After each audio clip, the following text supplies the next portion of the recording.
Record নেই। কিন্তু যে ভয় দেখানোর কেন, সেই ব্যাখ্যাটা কি দেবেন? কেন শেখ হাসিনা ভয় দেখাতে চাইছে?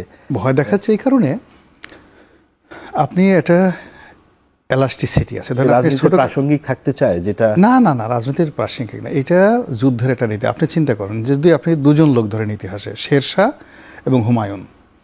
শেরশাহ তার জীবনের সমস্ত সফলতা অর্জন করছে পালিয়ে পালিয়ে, সে শুধু পালিয়েছে, বারবার পালিয়েছে।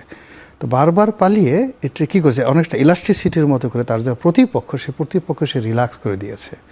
এবং যেই সময় সে তার প্রতিপক্ষ মনে করেছে আর শেরশাহের কোনো অস্তিত্ব নাই, ঠিক সেই সময় চৌসার যুদ্ধে সে আক্রমণ করে পুরো হুমায়ুনকে এমন অবস্থা করে দিয়েছে যে সে নদী পার হয়েছে ন্যাংটা হয়ে, কাপড় চোপড় ছিল না। শেখ হাসিনা ফিরে আসতে চায় বা এভাবেই এটা কৌশল। ফার্স্ট থিং হলো যে সে এই রাজনীতিতে বহু অঘটন ঘটিয়েছে, আবার অঘটন ঘটাবে। অস্বাভাবিক কিছু নয় যে বহুবার আপনাকে কামড়িয়েছে, বহুবার আপনার গলা টিপে ধরেছে, বহুবার আপনাকে চেঁচা দিয়েছে, আপনি বহুবার তার হাতে মার খেয়ে আব্বা আব্বা করে কান্নাকাটি করছেন। পরে শেষ বসে মানুষ যত বুড়ো হয়, তত এই সমস্ত লোক যখন যত বুড়ো হয় তত বেশি তাদের দক্ষতা বাড়ে, অভিজ্ঞতা বাড়ে। যদি বলেন কুটনামি বাড়ে, শয়তানি বাড়ে। গ্রামীণ অঞ্চলে গিয়ে দেখবেন অনেকে যে বুড়া সারা জীবন এরকম কাজ করছে, বুড়া বা বুড়ি, যত বুড়া হচ্ছে বুড়ি হচ্ছে তাদের শয়তানি বুদ্ধি বাড়ে।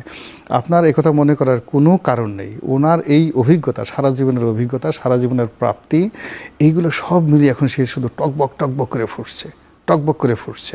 ওই যে চেঙ্গিস খানের, আপনি যদি চেঙ্গিস খান কীভাবে মারা গেছে আপনি জিজ্ঞেস করেন আমাদের রাজনীতিবিদদের, কয়জন বলতে পারবে? এখন উনি ওই জিনিসগুলো আগে পড়েছেন, হাউ চেঙ্গিস খান উইন, কীভাবে সে উইন করেছে, এই বই সে পড়েছে। আপনার তার লাইব্রেরিতে এই বই আমি দেখেছি।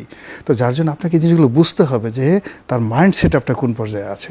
আপনি তার সাথে ফাইট করবেন, ফাইট করার জন্য তো আপনাকে সে, এখন ভারতের মতো একটা শক্তিশালী রাষ্ট্র তার পাশে আছে, সে সেখানে একজন প্রধানমন্ত্রীর প্রোটোকল পাচ্ছে, নরেন্দ্র মোদী থেকে শুরু করে সেখানে ভারতের পররাষ্ট্রমন্ত্রী যেখানে বলছে যে হাসিনা জি আমাদের গেস্ট, উনি কখন আসবেন কখন যাবেন এটা তার ব্যাপার। এক, দুই নম্বর হলো শেখ হাসিনা ওখানে বসে সে বলছে আমি এখানে বসে কি বলবো করব আর কখন যাব না যাবো এটা ভারতের সিদ্ধান্ত নয়, এটা আমার সিদ্ধান্ত।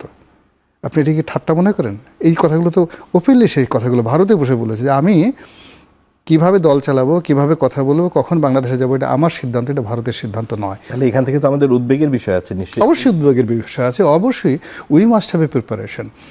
যদি আমাদের একটা এই যে এখন যে ন্যাশনাল আমাদের মূল ব্যাপার হলো যে আমাদের যে সেফটি সিকিউরিটি ন্যাশনাল ইউনিটি, যারা এই বিপ্লব করেছেন, বিপ্লবের যারা পক্ষের শক্তি, তাদের মধ্যে যে বিভেদ বিসংবাদ আছে, উনি শেখ হাসিনা আসবেন যেই দিন, ওই দিন হঠাৎ করে গলাগলি ধরে যদি আমরা বলি ওরে আমার মামা রে, ওরে আমার খালু রে, 6 মাস আমরা ঝগড়াঝাটি করছি, আজকে শেখ হাসিনার ভয়ে আসেন কোলাকুলি করি, কাপড় চোপড় খুলে কোলাকুলি করবো, পাঞ্জাবি পরবো না, খালি গেঞ্জি পরে কোলাকুলি করবো, কোনো লাভ হবে না।